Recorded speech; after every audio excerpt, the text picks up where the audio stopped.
Gimnasia de La Plata venía de pelear en estas últimas fechas, sin ir más lejos, hasta hace 4 o 5 fechas atrás, miraba más la tabla de puntaje acumulado y de promedios en torno a la permanencia en la primera división. Un Gimnasia de La Plata que no está pasando su mejor momento económico, obviamente que hay muchísimos cuestionamientos en torno a la dirigencia, en torno a los mercados de pases, en torno a lo salarial. Es una situación bastante compleja y bastante triste la de Gimnasia de La Plata, pero más allá de lo que podamos llegar a evaluar en torno a este 2025 es algo que se viene manifestando hace mucho, pero lo que viene sucediendo en este año 2025 es que creo yo que se agudizó mucho el tema de planteles totalmente cortos, abocando a muy pocos jugadores importantes dentro de la plantilla. En fin, no viene siendo quizás un armado convincente desde el vamos como para decir, bueno, nos agarramos de esto como para poder tener una ilusión en torno a resultados, a competencia, algunos partidos importantes, puede ganar el clásico. A ver, no hay una expectativa, creo yo, del hincha del Lobo en torno a esto. Pero ¿qué termina sucediendo? Después de una etapa en la cual Gimnasia de La Plata no encontraba ni el técnico ni la idea futbolística, quizás tenía algunos llaneros solitarios como era el caso de Juan Pintado, que me parece que es un lateral que siempre fue cumplidor, que siempre intentó darle un salto de calidad por lo menos desde esa banda a Gimnasia de La Plata, y algunos llaneros solitarios como es el caso de Chero Torres, como es el caso de Piedrahita en algunos casos, como es el caso de Jeremías Merlo, como es el caso de Manu Panaro. Podemos nombrar algunos jugadores que de repente en algunos partidos te dieron algunos destellos, algún cabezazo de Suso, alguna tapada del Mono Infran. A ver, te podés agarrar de esos momentos o esos momentum de cada jugador como para decir vamos por un campeonato, vamos por un clásico, vamos por que Gimnasia sea competitivo de una vez por todas, y verdaderamente con estos gestos unitarios y tan lejanos en el tiempo, Gimnasia había conseguido llegar a 4 fechas de la definición de los playoffs, no sabiendo si iba a continuar en la primera división. Pero lo que termina sucediendo en estos últimos 3 partidos, creo yo que marca las claras de que a veces con pocos recursos y viniendo muchas veces desde la oscuridad, porque, a ver, el técnico actual de Gimnasia de La Plata, el señor Fernando Cenirato, es un técnico que asumió como interino teniendo en cuenta de que no había en el mercado un técnico que quisiera hacerse cargo y tampoco había una predisposición de parte de la dirigencia en querer conseguir a alguien para ese puesto. Le toca agarrar al Tano Cenirato el fierro caliente de hacerse cargo de esta situación complicada, siendo una persona que verdaderamente para el mundo futbolístico era un X, porque verdaderamente si vamos al pasado de muchos protagonistas que después terminan siendo técnicos o terminan siendo dirigentes, vos escuchás de repente a Leandro Romagnoli, el Pipi, siendo el técnico de San Martín de San Juan, y vos decís, bueno, loco, fue un ídolo en San Lorenzo, fue un gran número 10, pero Cenirato es un tipo, Fernando Cenirato, con el respeto que se merece, no es un tipo que se le conoce una carrera deportiva previa, ni desde la dirección técnica ni desde el jugador de fútbol.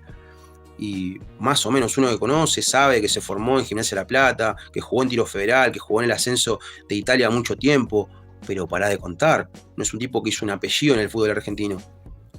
Y doble mérito para él el haber conseguido 3 victorias consecutivas, siendo parte del plantel, no sé si 5 partidos desde que asumió la dirección técnica de forma interina, y logra quizás lo que muchos no pensaban en un principio, que era lograr llegar a los playoffs en la séptima posición de su tabla, de su grupo, y logrando quizás, ¿quién te dice?, la posibilidad de llegar a un cuartos, de llegar a una semi, de llegar a una final. Porque el caso de Platense, el Platense Mata Gigantes del primer semestre de la apertura, ha dejado a las claras eso: trabajo, creatividad dentro del proyecto y convicción en lo que tiene que ver con la bajada de línea del técnico o los técnicos, como es el caso de Orsi Gómez, para que los resultados se den. Y este Gimnasia de La Plata, que era un equipo endeble, un equipo sin una idea futbolística, con muchas vacas sagradas que formaban parte de los planteles, con jugadores que quizás no venían mostrando sus mejores niveles,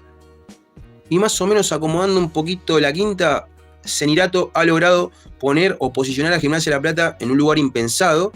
después de haberle ganado a River, nada más y nada menos que el Monumental, este River que es totalmente cacheteable, pero se entiende que con el contexto en contra, sin tener el mejor plantel posible, y teniendo en cuenta de que enfrentás a un equipo que tiene necesidad de ganar, porque tiene que revertir una situación deportiva compleja, doblemente satisfactorio que haya logrado un triunfo. Termina revalidando justamente su buen momento ganándole a Vélez Sarsfield. Y por último, hoy categóricamente le da una paliza a domicilio a Platense, último campeón del fútbol argentino, por 3-0, y se termina metiendo de manera impensada para muchos a unos octavos de final de playoff. Pero ¿qué tenemos que decir de este Gimnasia de La Plata? Porque, como le dije anteriormente, es una situación muy similar, si se quiere, salvando las distancias, a San Lorenzo. Un equipo que dirigencialmente tiene muchísimas falencias, está en crisis honestamente, está próximo a unas elecciones, no había técnico que quisiera hacerse cargo, un plantel low cost mezclado con pibes, y una situación apremiante hasta hace unas fechas atrás, viendo si Gimnasia se iba al descenso o continuaba en primera división. Pero miren lo que cambia la bocha a veces, el trabajo de un técnico, el convencimiento, ¿no? Porque, a ver, más allá que Fernando Cenirato es una persona X dentro del fútbol argentino, con el respeto que se merece este técnico, hay que decir que ha hecho un buen trabajo. Les ha cambiado la cabeza a estos pibes. Y obviamente que hay jugadores de jerarquía, de jerarquía no, es hablar, digamos, es decir palabras mayores. Obviamente que hay jugadores de experiencia, como es el caso de Gastón Suso, como es el caso del Mono Infran, el mismo arquero que forma parte ya hace varios años de Gimnasia de La Plata, como es el caso de Augusto Max, como es el caso de Lucas Castro, que más allá de que juegue poco o juegue medianamente nada, si se quiere, en Gimnasia de La Plata, también te suma desde la experiencia. Hay que decir que Gimnasia de La Plata con poco, verdaderamente con poco, con algunos juveniles, como es el caso de Manu Panaro, como es el caso de Jeremías Merlo, con algunos pibes que pueden llegar a venir desde el banco, como es el caso de Sosa, te va generando una frescura, digamos, en algunos apellidos, algunos jugadores que te hacen bien los deberes, como es el caso de Garayalde, cuando le toca a Seoane, cuando le toca a Augusto Max, son bastante similares en lo que tiene que ver con las prestaciones.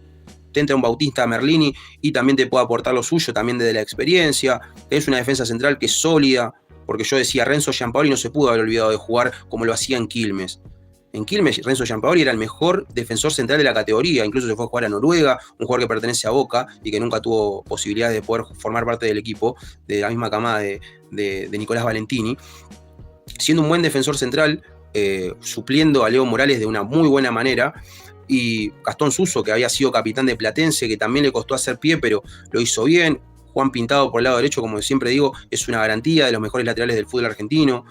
Un Silva Torrejón que le había perdido el rastro después de que se fue de Boca, que fue promovido, si no me equivoco, por Arruabarrena, le perdía el rastro, no sé dónde fue a parar y cómo fue a parar de vuelta a Gimnasia de La Plata, no lo sé, pero así, con algunas cositas, con algún jugador que lo traigo de la reserva, con algún jugador que lo traigo desde el ascenso, con alguno que se me recuperó, voy haciendo con parches un pantalón y de repente me lo pongo y digo, che, loco, ¿y dónde lo voy a estrenar este pantalón? En los octavos de final de los playoffs. Mirá vos, ¿y quién te hizo el pantalón? Fernando Cenirato. Ah, mirá vos, no lo tengo. Yo tampoco lo tengo verdaderamente, pero verdaderamente, para aquellas personas o aquellos profesionales que dentro de un contexto difícil, de un contexto en el cual no se te caen los jugadores de los estantes, cuando tenés una crisis institucional importante, cuando quizás tenés problemas hasta salariales, contractuales con muchos de estos jugadores, que los puedas convencer de competir y de salir justamente de ese, vamos a decir, de ese aura totalmente debilitante de poder clasificar o no a unos octavos de final, que ya de por sí tiene un contexto complicado, que creo que tampoco era la búsqueda, pero termina sucediendo, sumándole la permanencia a la primera división. Vuelvo y formulo. A ver, Franco Cenirato, digo Franco y no es Franco, es Fernando.